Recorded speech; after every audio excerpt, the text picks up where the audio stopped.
ఇది కేవలం సమాచారంగా మాత్రమే భావించండి. వైద్య నిపుణులను సంప్రదించండి. పేదవాడి పక్షాన నిలబడతాం, ప్రజా గొంతుకై నినదిస్తాం. వాయిస్ ఆఫ్ వాయిస్లెస్, తెలుగువారి మనస్సాక్షి, సాక్షి టీవీ. సాక్షి టీవీ ప్రసారాల కోసం మీ స్థానిక కేబుల్ ఆపరేటర్ను వెంటనే సంప్రదించండి. నమస్కారం, నా పేరు డాక్టర్ షగుఫ్తా, నేను న్యాచురోపతి డాక్టర్ని. చాలా వరకు హై కొలెస్ట్రాల్ లెవెల్స్ ఉంటే ఏం తినకూడదు అన్న ఒక చాలా మంది క్వశ్చన్ ఉంటుంది. ఏమి తినకూడదో దాని గురించి మనం క్లియర్గా చెప్పుకుందాం. సో మనం మ్యాక్సిమం అండి కొద్దిగా జంక్ ఫుడ్స్కి అవాయిడ్ అయిపోవాలి. Junk foods is a major part. ఇప్పుడు జంక్ ఫుడ్స్ అంటే ఏంటి అనుకుంటారు.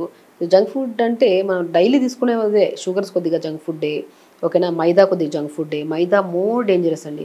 మైదా కంటిన్యూగా తీసుకుంటున్న కొద్ది మనకి ఆ మైదా అంటే ఏంటి అంటుంటారు. మైదా అంటే మనం ఎప్పుడో పూరీకో దానికో. మైదా అంటే బ్రెడ్స్ కానీ, మైదాతో చేసిన బ్రెడ్లు ఉంటాయి, కొంతమంది బర్గర్లు తింటుంటారు. ఇవన్నీ మైదాకు సంబంధించినవే. సో చాలామంది ఈ బయట గోబీ మంచూరియాలు ఇవన్నీ తింటుంటారు కదా, దాని కోటెడ్ కూడా ఇవే మనకి మైదాతో చేసినవే. కాబట్టి కొలెస్ట్రాల్ లెవెల్స్ ఎక్కువగా ఉంటే జంక్ ఫుడ్స్లో స్పెషల్లీ మైదాకు సంబంధించినవి కంప్లీట్గా అవాయిడ్ చేయండి. అవాయిడ్ చేయడమే చాలా ఇంపార్టెంట్. కొంతమందికి హై ప్రోటీన్ డైట్ తీసుకోవడం వల్ల కూడా కొలెస్ట్రాల్ లెవెల్స్ బాగా పెరిగే ఛాన్సెస్ ఉంటాయి. కాబట్టి హై ప్రోటీన్ డైట్స్ కొన్ని అవాయిడ్ చేసుకొని ప్లాంట్ బేస్డ్ ప్రోటీన్స్, ఒకవేళ ప్రోటీన్ తిన్నా కూడా, ఒకవేళ నాన్ వెజ్ ఏదైనా తిన్నా కూడా వీక్లీ వన్స్ తీసుకోండి. కొంతమంది వారం తరబడి తింటూనే ఉంటారు. ఎవరు తింటారు? అది కూడా ఫిజికల్ యాక్టివిటీ రెగ్యులర్గా, లైక్ జిమ్ చేసే వాళ్ళు కానీ, బాగా ఫిజికల్ యాక్టివిటీ చేసే వాళ్ళు చేయాలి. చాలామంది ఏమనుకుంటారంటే నాన్ వెజ్ తింటే మంచిది, ప్రోటీన్ ఉండాలి, డైట్ ప్రోటీన్ ఉండాలి. డెఫినెట్గా ఉండాలి ప్రోటీన్. ఎప్పుడు మీరు ఫిజికల్ యాక్టివిటీ చేసి దాన్ని కరిగిచ్చే ప్రొసీజర్ చేస్తున్నారంటేనే మీరు హై ప్రోటీన్ డైట్ తీసుకుంటే ప్రాబ్లం లేదు. సో ఫిజికల్ యాక్టివిటీ ఏమి లేకుండా హై ప్రోటీన్ డైట్ తీసుకున్నా కూడా కొలెస్ట్రాల్ లెవెల్స్ బాగా పెరిగిపోతాయి. కాబట్టి మనం చేసే ఫిజికల్ యాక్టివిటీని బట్టి కూడా మనం కొన్ని చూసుకుంటూ ఉండాలి. కొన్ని తినాలి, కొన్ని తినకూడదు. సో దాంతోపాటు మనము మంచిగా చాలామందికి పొటాటో తిన్నా కూడా కొలెస్ట్రాల్ లెవెల్స్ పెరిగే ఛాన్సెస్ ఉంటాయి. సో కొద్దిగా పొటాటో కూడా, ఇంటేక్ ఆఫ్ పొటాటో మరీ ఎక్కువ కాకుండా కొద్ది కంట్రోల్ చేసుకోండి. కొద్దిగా మైదాకు సంబంధించినవి అవాయిడ్ చేసుకోండి.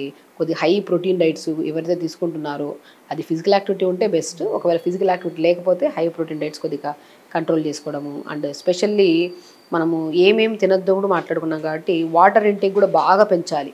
మనం తీసుకుంటున్న వాటర్ కూడా so at least per day 3.5 to 4 litres water ఉండేటట్టు చూసుకొని రెగ్యులర్గా యోగా చేసుకుంటూ ఉంటే కొలెస్ట్రాల్ లెవెల్స్ మనం తగ్గించుకోవడానికి చాలా మంచి ఆస్కారం ఉంటుంది.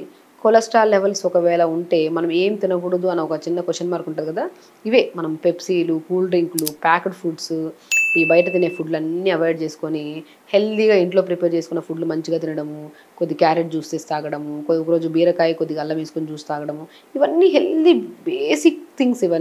ఇవి తీసుకుంటున్న కలిసి మన బాడీలో కొలెస్ట్రాల్ లెవెల్స్ కంట్రోల్ అవ్వడమే కాకుండా అధికంగా బరువు ఉంటే బరువు తగ్గుతాము, స్ట్రెస్ తగ్గుతుంది, మంచి నిద్ర వస్తుంది, అసలు సమస్య ఉండదు. అంటే చాలామంది క్వశ్చన్స్ అడిగారు, కొలెస్ట్రాల్ లెవెల్స్ ఎక్కువగా ఉంటే ఏం అవాయిడ్ చేయాలని అడిగారు. బేసిక్గా మనం తినే ఫుడ్లోనే కొన్ని ఉంటాయి. మనం whites main important. White sugar అంట, వైట్ సాల్ట్స్ అంట. సో కాబట్టి మనం పింక్ సాల్ట్స్ వాడడము, షుగర్స్కి రీప్లేస్మెంట్లో కొద్దిగా బెల్లం వేసుకోవడము, లేదంటే హనీ రీప్లేస్మెంట్స్ తీసుకోవడము.